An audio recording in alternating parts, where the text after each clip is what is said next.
যার কাছে ধৈর্য নাই, সহ্য নাই, মেনে নেওয়া নাই, মানিয়ে নেওয়া নাই, তার কাছে কখনো নিয়ামত আসবে না। এই ক্ষেত্রে আমাদের অনেকের মনের একটা চাপা প্রশ্ন থাকে, জানতে চাওয়া যে ধৈর্য তো অনেক ধরেছি, আর কত ধৈর্য ধরবো, সহ্য তো অনেক করেছি, আর কত সহ্য করব। হাজার দিকে উত্তর না গিয়ে একটা উত্তর দেওয়ার চেষ্টা করি, মাথায় এবং মনে বসিয়ে রাখবেন যদি ভালো লাগে। ধৈর্য ততক্ষণ ধরবো যতক্ষণ আমাদের রব খুশি না হয়। সুবহানাল্লাহ। যতক্ষণ রব খুশি না হবে ততক্ষণ ধৈর্য, ততদিন ধৈর্য, তত মাস ধৈর্য, তত বছর ধৈর্য। কারণ আল্লাহ তাআলা জানেন কখন নিয়ামত দিলে আমাদের জন্য ভালো হবে, এটা আল্লাহই ভালো জানে।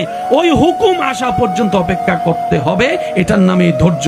কোনো হা হুতাশ করা যাবে, আফসোস করা যাবে? আল্লাহ দিল আলহামদুলিল্লাহ, না দিল আলহামদুলিল্লাহ।